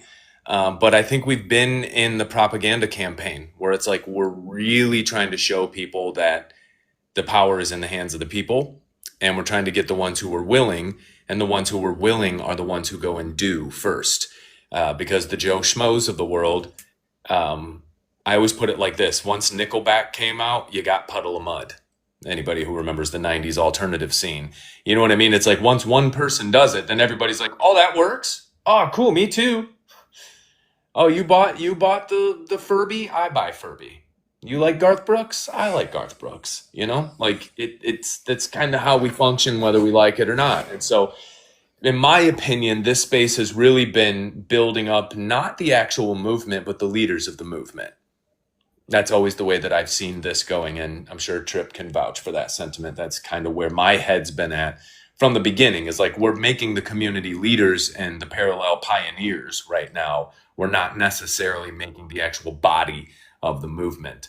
But to go back to what we were talking about as far as art as expression for self-healing and things like that, I'm a man of many words. Like once I start ripping, it takes somebody like Tripp to be like, I'm going to cut you off there, Tony. And music is a way for me to simplify it and make it palatable, make it bite-sized, you know? So it's like everybody who knows me knows that I've got 1.5 million words to say about corruption in politics or the lopsided nature of global economies and all those things. But when I know that I have this many syllables for this line and it has to end in this rhyme, this many syllables for this line, and each one of these leads up to, so can you tell me, does the devil XYZ? And each one of those is a new thing. Is like, does the devil wear a crown? Does the devil get a pass? I just posted a video of this song a couple days ago for reference, but it forces me to take it and simplify it and put it in a different language than I would if I was just sitting here bullshitting with you guys. It forces me to move it through, it box it in, which as free thinkers, we don't like that. We're like, you can't label my essence, bro. Like I am undefinable, man. Like we hate boxes, but art in form, like a haiku, you're not going to reinvent the haiku. I don't care how smart you are. This is how many syllables you get, period. Or else it's not a haiku, right? And so you have to distill these complex thoughts down into something that is bite-sized and meaningful, and it forces you to do it. And in doing so, I have found a deeper catharsis for my emotions in that simplistic language. Like I went through a heartbreak about 1.5 years ago, totally derailed my head, my heart, my life. It was really devastating. And I had lots of words to say about it to whoever would listen. But then the song came and it was, well, the cruelest hour is when midnight strikes at 12. And you start thinking about all the times you didn't serve yourself, setting tables full of everything that you have, only to find yourself praying and begging for the scraps. It's a cold, cold world, so come and keep me warm. That was so much more like deeply emotional and cathartic in speaking about like the way that I felt, and the melody that it's tied to was way more impactful than me being like, well, because of my childhood trauma, I tended to gravitate towards these types of personalities who had this type of childhood trauma, and what we saw over time was, I'm already bored. And it's too much, too many words. Art is a way to take the intangible, and it forces the free thinker to shut their goddamn overthinking mouth and put it into a simple box. And if it means something still, even though you've squished it and forced it and put it into this box, you really are onto something there. And that is extremely powerful, the form of art, which is why I think it's great that people are abstract or maybe even experimental. That's great. But I see them as undisciplined because they're unwilling to try to put it into a box. With a haiku, again, you have this many syllables. Speak to me. No more, no less. Take all the scattered chaos of your neural programming and you get this many syllables. Speak to me. And in doing so, I find that my own personal experiences, there's a deeper emotional connection, a deeper catharsis of my experiences when I'm able to do that than if I just ramble on and on and on like I just did. Okay, I'm done. Well, the creativity of distillation, that coming up with the right words and the right phrase that evokes the emotion, and like it's a very much a solo. There's a piece of that art that is a solo endeavor. It's catharsis for the person making it.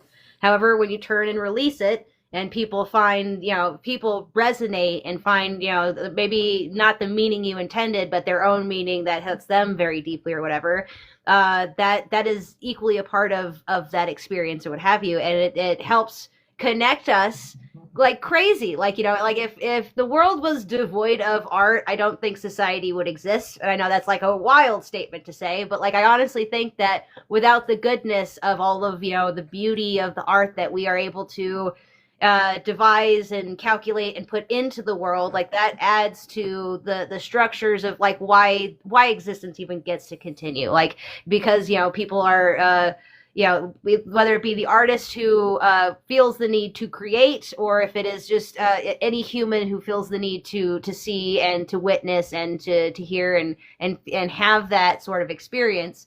It's a collective one for sure. And I just, the concept of taking all of the things, Tony, I also have a lot of words. Okay. God, everyone knows me as the person, like I tell people I'm self-aware. You can tell me to stop. It's fine. I will not be offended. I appreciate it because sometimes I literally leave my body and I can see it happening and I cannot stop. Like, oh my God, I can't. So yeah, putting it in, don't get me on a hyper focus, right? So putting it into like a poetry for me has been a lot. It's also kept me from, so like the first time I actually like got brave and I put a poem, and it's still my favorite poem I've ever written, and read it and posted it on TikTok, right? Like I was so angry at the inhumanity I was seeing, and I was on the edge of going into inhumanity myself because I wanted to call it out, but I wouldn't have done it in a healthy way. I would have done it in a way where I was projecting, where I was doing the same thing to these people, right? Like, and so I was able to take that, right? Like I get the most inspiration. I can write a poem the fastest when I am angry. And it is a great outlet, and it keeps me from hurting people. It keeps me from like dehumanizing people. And I put it together and I spent a lot of time on it, and I was like so proud of it. And so not only did I save that anger for the page for art and not hurt other people or my relationships with them, in doing that, but I also got to create something which is also so fulfilling and satisfying. And I remember, and recently it was like a friend of mine, I was like talking to them and I was like, oh yeah, no, I have this poem. They're like, oh yeah, read that to me. And I read it, and it was funny because like I got to my favorite line, and after they were like, oh my God, that was so good. I was like, oh my God, that's my favorite line. And I was like, is that a bar? Was that a bar? Like, I was just so excited. They were like, yeah, it was. And I was like, oh my God. But just that, and then sharing it with others, so you can share the same sentiment, and then like creating that vulnerability. And I just like wrote down, I want to look up that hey neighbor person, by the way. I wrote that down too. But another thing I was thinking about was we can't argue people into humanity. We can't argue people, we can't reason people into unity, which is frustrating for me. Okay, look, I was my majors were political science, philosophy, and pre-law. I coached competitive high school policy debate for 6 years. I still judge it. Like literally, I am trained in argumentation. I am not bad at it. And so it's frustrating that I'm like, wait, you mean I can't just put out a syllogism? I can't just do that? And like they'll be like, oh yeah, it makes sense. Like let's do this. No, like you can't. And so when you're saying like if you build it, they will come. Like I've been trying, it's hard to be like, if you show them, they might feel it. Like it's like that didn't rhyme or anything. Like and was it, but like you know what I mean? Like if it's the art of showing someone and like still maintaining that I can call out something that's inhuman, I can still call out a harm, but realize I can't argue anyone into it. And so this idea of like, just do it, just do the thing, because once you start to do it, other people will do it.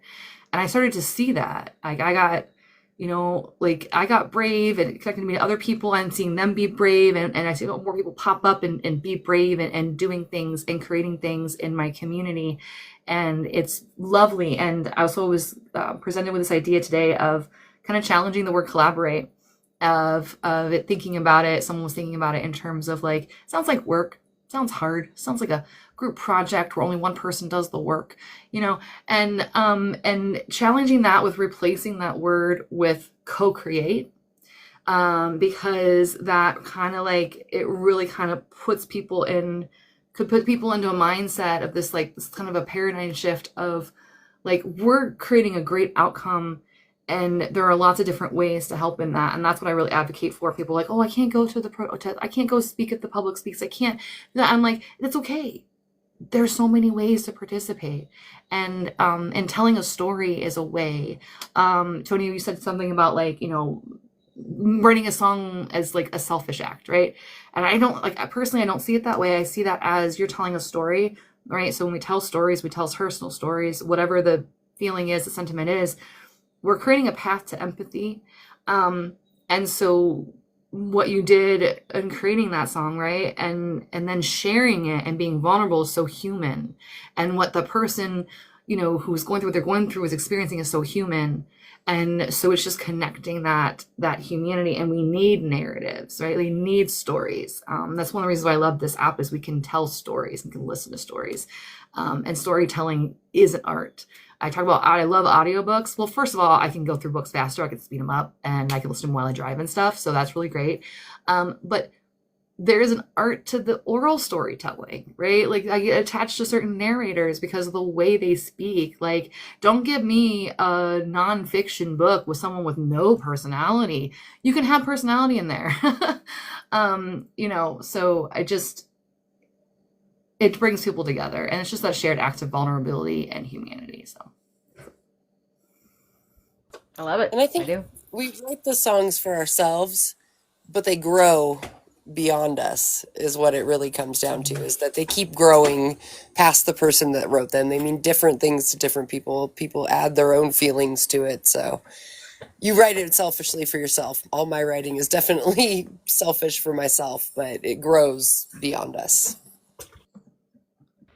That's a good way to put it, for sure. I think that, because I think there's a level of, you have to have the want, the desire to create, to craft. And like, that is feeling, at least on some level, a very selfish thing. Go ahead, Tony. I think it was Miles Davis who said, man, sure does take a long time to sound like yourself. Because when we begin making art, it's imitation. For a guitar player, you're going to start off, whether it's rock and roll or blues or metal or country, whatever that might be, you're going to idolize the players of those particular genres. And you're going to spend a lot of time trying to get Crazy Train underneath your fingers, or Master of Puppets or Johnny Be Good or, Friends in Low Places, whatever it is you're trying to learn. And, notice how I dated myself with every single one of those damn songs. Anyway, but then eventually you stumble into yourself. And that's the part that's the most, I think, cathartic for the artist, is when you start to realize, like, what do I like? Like, if I'm playing something and it doesn't sound, or if I'm writing something, writing a poem, making a short film or short story or a movie or whatever that is, a documentary, like, if it isn't something that I would partake in, then what the hell am I doing here? And so many artists get locked in this place of imitation. And I think that making it for yourself, it has to be selfish, because I'm making something that I wanted to exist, but it didn't exist anywhere else yet. Or the other one is, something comes into my imaginative state, it feels like a gift. And I'm like, shit, I have to make this into a thing. I can hear it clearly, and I haven't heard it before, so it must be original, it must be new. Those things have to be selfish.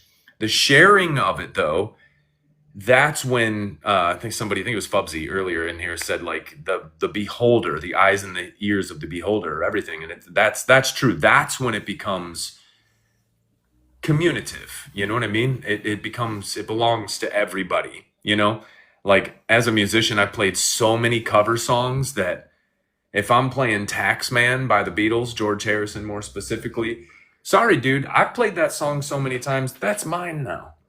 That's our song, buddy. Okay. You get the publishing rights, but that belongs to me now. Okay. As much as it belongs to anybody else, because now it's out there in the public sphere, but its genesis, its origin, it has to come from a place of like, is this what I like? Do I like this? Otherwise, it's contrived. And it's not that contrivity won't get you somewhere in the music industry, but I would dare say that the industry, regardless of your art medium, is not a representation of art. It's a representation of commerce, which is a very different game to play. And when you're imitating somebody else, to me, you're in the game of commerce, and you're probably imitating them because you'd like to see their amount of success. Whereas artists, and I would dare say this is just thinkers in general, it takes a long time to be yourself. And that's why I love the space the most. I know we're getting close to final thoughts, so I might as well end it there, but I'll preface my final thoughts with no, I'll hold off. I'll wait to say that part because it's deep. It's good. Can't fucking wait.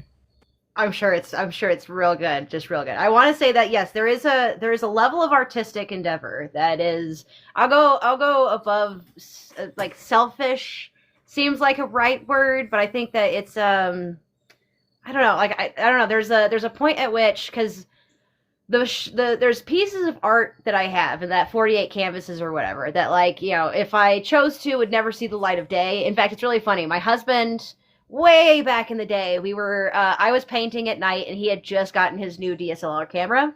And so he just shot like, really beautiful, elegant like shots of me painting and things like that. And I recently stumbled across it's on the Tube of You, and it's one of those like, oh, I saw it after a decade of it being in existence.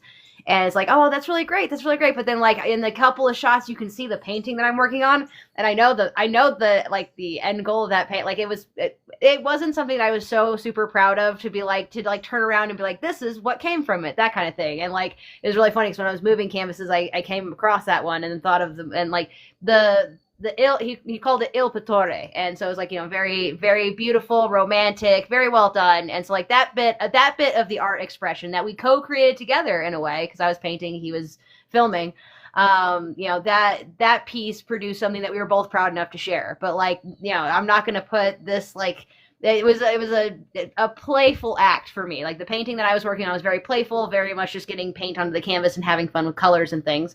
So and like that regard is when you see a piece of art, when you hear a piece of music, when you witness art in the world, know that somebody was proud enough to release it. I think that's really where I'm going with this. Like there's a sense of pride and accomplishment behind that piece of art for you to even hear or see it.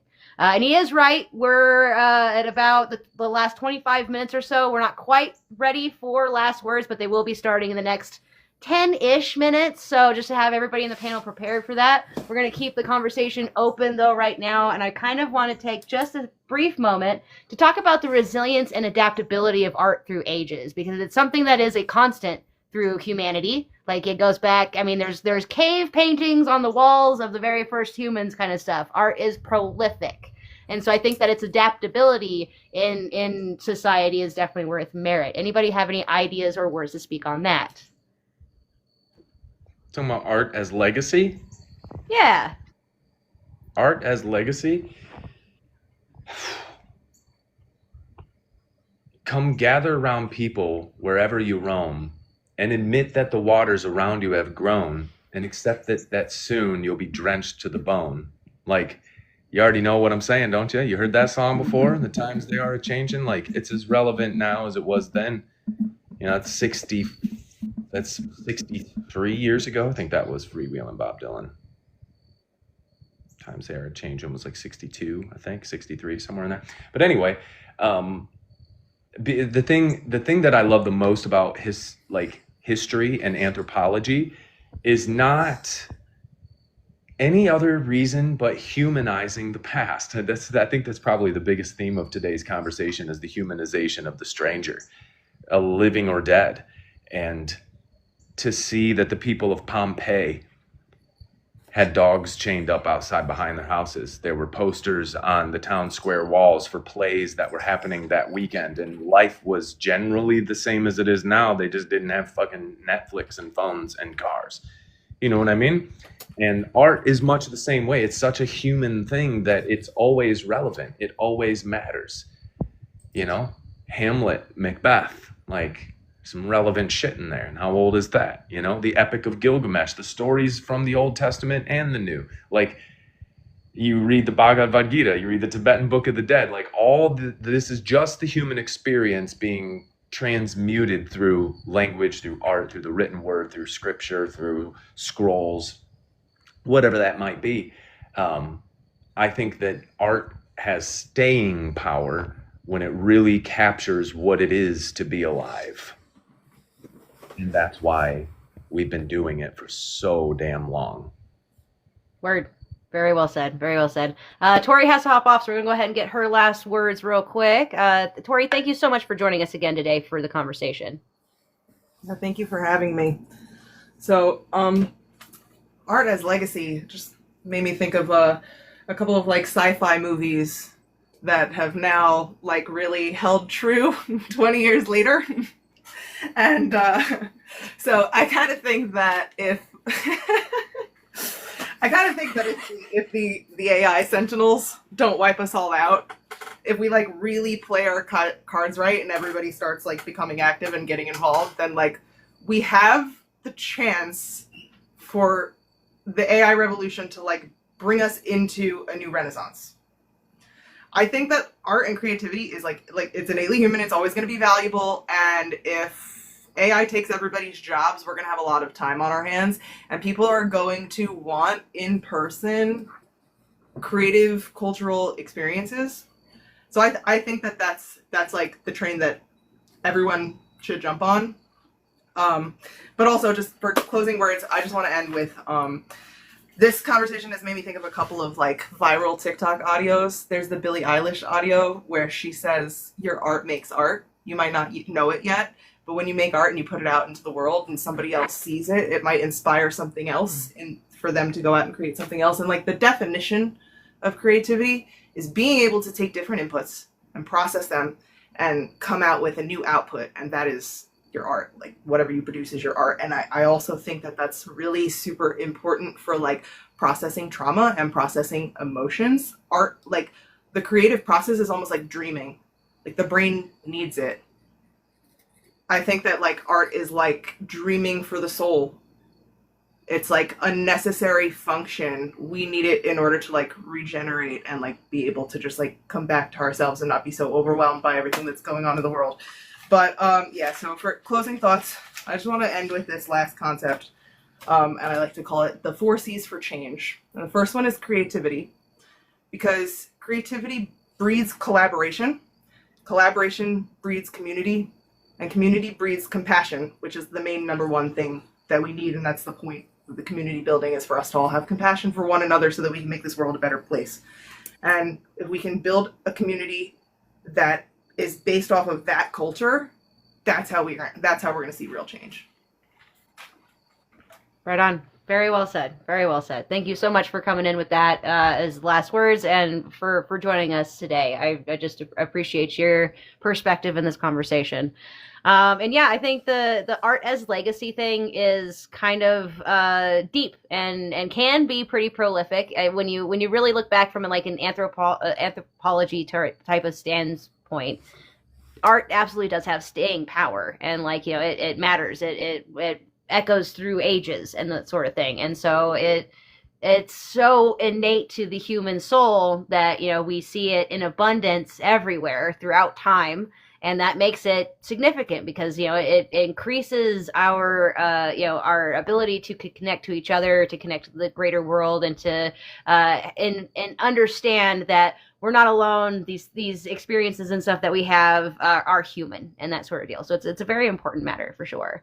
We'll go ahead and start on the other people's last words now. LaRinda, thank you so much for coming up with us and having this discussion. If you wouldn't mind with your final words, please. Thank you so much for including me. I love this space that you create, and I think it's been really impactful in my life, and so I appreciate the opportunity to get up here and be a part of the conversation in this way as well. Although I feel like I've been part of the conversation, right? We have it's like a community here, and I love it. So oh, sorry, that's just my cat. Everyone thinks, I don't know if you can hear her. She heard me out. Hey babe. Okay. So when you're talking about artist legacy though, really quick. So I was just thinking about the current exhibit actually at the Master Museum, which I haven't seen yet because every time I'm down there, I'm there for a thing. And then when I'm done, it's closed. I think I know I'm doing this Saturday since I happen to have it free for once. It's called Juxtaposed,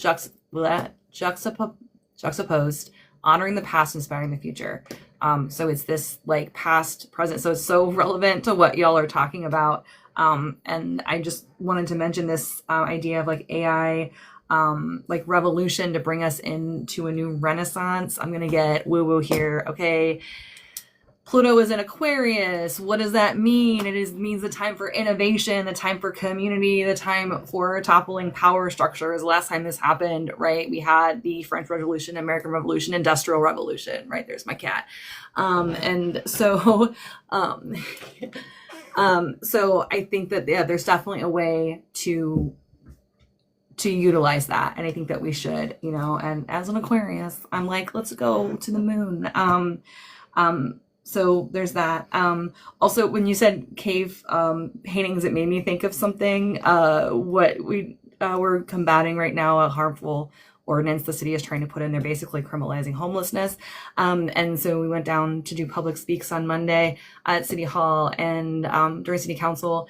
And I took chalk and just like wrote like things like, you can create a better world, you know, like, you know, and all this stuff. And then some people came and they were like, oh, could I get chalk? And so it kind of just became other people kind of putting their protest out there. They no longer allow, in Canton City Council can be interesting, by the way. If we have, there's amazing people in my community. There's also some problematic things that happen, right? They banned, no one can bring signs in anymore. So some people started making clothes, putting statements on clothing. So yeah, that happens. We'll still walk out of public speaks, you know, chanting no justice, no peace. Like we'll do that. But just like there's other creative ways of like using art as protest and things like that. And real quick, because this is going to cause an argument and I think for maybe later, and this will be fun. Star Wars. So, I know, right? Cause it's art, right? And I'm a big Star Wars fan. I grew up more with Star Wars, but I literally used the resistance in Star Wars to explain to someone, cause they were trying to grasp Hamas. And I used it to explain what's going on in Gaza and Empire as the Empire. And the person came away with, oh my God, I totally understand this now. So that's just another way to use art as an allegory, right? For someone who's struggling to comprehend, give them something they love, that they know and they understand. And it can actually create empathy because we all identify with the rebellion. All of us. You know what I mean? So, you know. Tripp doesn't. That's what. Tripp likes that. the Prime Directive. No. Yeah. And then just one last thing really quick. Something I kept hearing was it takes time to be yourself. I think that's a result of the assimilation that we try and do when we become inauthentic because we want to fit in. And then something can disrupt and we find our authenticity. And let me tell you something, as someone who was trying to fit in for the longest time and struggled with it because I'm weird, right? When I just embraced myself and like loved myself and just was authentic, oh my God, my life is so much better. I mean, I lost some friends, sure, but they didn't like the authentic me. So F them, right? I mean, no, I love them. It's fine. But to be our authentic selves is very freeing and it's scary and it will, I guarantee you it will draw people in. So that's all. Thank you so much. Absolutely, well said. Thank you for being here. And yeah, you're right. There's so much more that our authentic selves can bring to the table. That and then it's better. It leads to all of the better like catharsis and feelings that we possibly could have on the other side of it if we remain as authentic as possible. So again, thank you, Tony. Why don't you go ahead and fill our ears with some final words?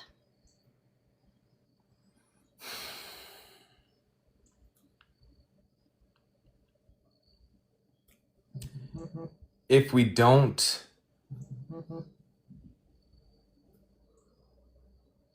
art is a way to beautify the abstract. It beautifies the abstract. It gets the stuff inside of us out. And when we share it with one another, we don't feel as alone. When you connect with that song, there's a part of you that's saying, that's me. As the anthropologist, when you connect with those posters of the theater on the wall of Pompeii, you say, oh shit, that was me. And these expressions of self remind us that we're not alone. They bridge gaps that science has yet to name between us. There's a chasm between each individual human because of our individualistic nature and our desire to be seen as unique.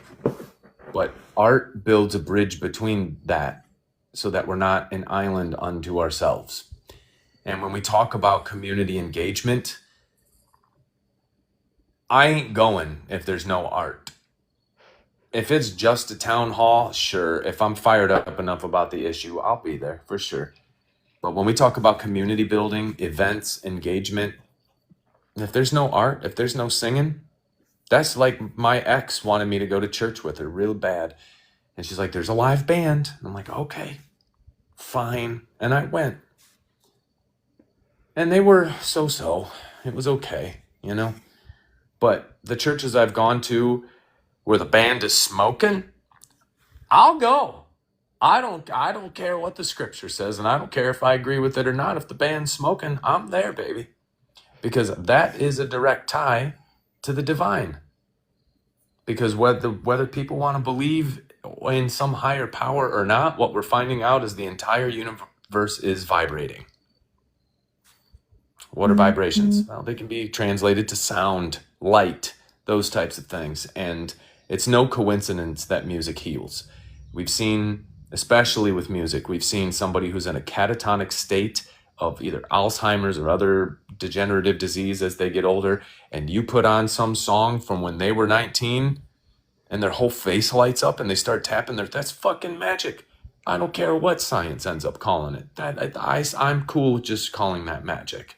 Okay? And so the need for art, which goes into a greater political sense, because how many of us went to schools where the art programs were constantly cut or the funding was cut, but the football players had really sweet fucking helmets and pads. You know what I'm saying? And it's like, I don't know a single one of those kids who were the all-star quarterback when I was in high school who were still playing football. But there was a whole wave of us who were artists, and guess who's still doing that? We are. Yeah, so it needs to be taught to the children so that they know how to express themselves and they grow up into adults who know what good music is. They know what good art is.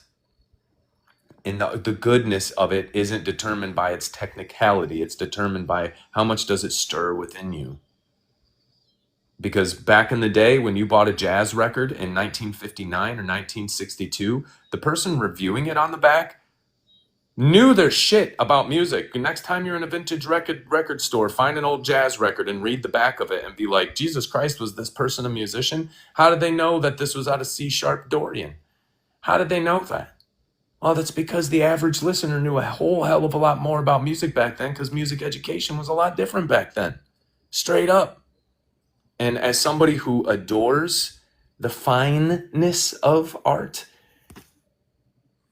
I really find it lacking in today's music. Like, I just saw a thing on Billie Eilish, speaking of her, where you see how many different takes that they comp together for one vocal take. I ain't cutting on nobody. I ain't dogging nobody. She's got a few tunes that I really like that get me and my daughter bopping. Okay? Love them. But there is a discipline that is involved in fine art. Like Ella Fitzgerald walked into a recording studio once upon a time and they did 2 or 3 takes of a song, the whole band together, start to finish, no stops, no computers, no auto tuning. You didn't get to take a little bit of take 17 and mix it with take 3. You like this line of take 5, but it just like the rest of it wasn't good. So you put that in between takes 11 and 9. Once upon a time, we cared a lot more about our output. And this is where I'll land my plane, is art is about creativity and output. Ideas are glimpses into a future that hasn't happened yet. And when we take that very, very seriously, we see that manifest in our relationships, our families, our output as far as commerce goes, our political input, our literary input and output. Like, we have a higher standard. And when we let art slip to the wayside as just something for the weirdo kids to do in their spare time in high school, and then we just like suck the soul out of them so they go and sit at a desk and answer a phone all day, is bad for humanity. It's bad for humanity because it raises the bar for everybody. It raises our standard. I'm sorry, I ain't a huge fan of Morgan Wallen. It doesn't seem refined. It seems like Willie Nelson can be considered crude as far as his voice and his technical ability on guitar, but the dude knew how to weave a damn song. Impactful, powerful. There's some refinement there. There's some like standard that's not present in our modern day art. That's no accident, because that's shareholder supremacy, which was the theme of yesterday's live, and it directly ties over into art. And so this is why I say support local art, because they don't have any shareholders telling them, no, we need a little bit more trucks and girls and tight jean shorts. You know, that's what the kids like, you know, like, bleh, bleh. Like that turns my evil side on, my side that's not as compassionate and well-rounded. That lets my unhinged side out, because it lowers the standard for everything. Lowers the standard for our food, our television, our clothing, our relationships, our discourse, our philosophy, our literature. It lowers the standard for everything. So support local art, especially if you know it's somebody who is putting their blood, sweat, tears, and thusly their soul into that damn thing. Support it, cheer it on. And if it's so-so, tell them what you like about it so that they keep going. So that one day because art isn't a talent, it's a practice. Period. You might have certain proclivities, but at the end of the day, art is a practice, and we need a whole hell of a lot more of the average person doing it so that our standards are higher across the board for everything. Fashion, food, energy, politics, books, movies. Enough of this lowest common denominator, make the shareholders happy because the kids like Marvel movies. I can't stand it. So support your local artist as much as I would encourage you to support your local business. I see them as one and the same. In fact, those are my final words. Right on, man. Well said. Well said. Yeah, I'm actually really surprised we got to almost the end of this thing with nobody like without us taking it like directly into the local kind of thing. So I'm glad you brought it there in your final words. This conversation can probably go on for another hour or two if we let it, and we come up with some really great stuff. However, it's one of those things where this is the end of the show. So I appreciate you bringing in such wisdoms, though, as always, my friend. Congress, your last words, please, and thank you. Yeah, I just want to say, when we talk about art as legacy, what I really think of is always the Middle East, because they have been through so much conflict for so many hundreds of years, and yet a country like Palestine still has an almost 96% literacy rate, and it is primarily because they have worked really hard to preserve their old manuscripts and ancient texts. So that's really important. And the rest of it, this was a great conversation. There's a book that's called This Is What It Sounds Like, I think is what the book is called. So This Is What It Sounds Like, and it's talking about how music is so personal to us and how we can't even control what we like as far as music and art goes, that it is so subjective, it is so personal. And I like really weird music. I like everything, from every decade. So get out there and share your art is really what it comes down to, because you never know what people are going to like. And if we're not sharing it, we can't be really connecting with people. And I connect with some really, really strange off the wall artists that have like 3 listeners a month on Spotify. And those guys need our support. Do an art walk in your town. I liked talking about art walks. We do an art walk at least once a month here, and it really supports local communities, your local artists, and it is a great time. We do a wine walk at the same time as the art walk, which really gets a lot of people involved. So do all the things and share your art, because you never know what's going to inspire somebody. Thanks. Right on. Absolutely well said. Yes, and there's so many different ways to engage in things in the arts and getting the people there and whatnot and experiencing. Thank you all so much for sitting with me and having this conversation. I'm going to go ahead and have y'all drop off now. So thank you so much. Bye-bye. Bye-bye now. Peace. How do I do that? I got you. All right. And with that, we have yet had another successful conversation today about arts and cultural experiences. It went a lot of places. And like I said, we could probably go for another couple hours and take it even more places, because it is such a large piece of the pie. And I do want to say that, you know, the idea that art stands eternal, that, you know, it's something that humans have done since the beginning of humans being humans, means it's pretty significant to our lives, which is one of the reasons why it was a topic of discussion and is part of the conversation. Thank you to everybody who was on the panel today. We had some really great insight from different perspectives, which I absolutely love getting. Y'all make this conversation really fun to have. I really appreciate your presence, showing up in good faith, and having this conversation with me means a lot to me, and hopefully will inspire more people as we move forward. So again, thank you very kindly for being here. And until next time, be well, fellow citizens.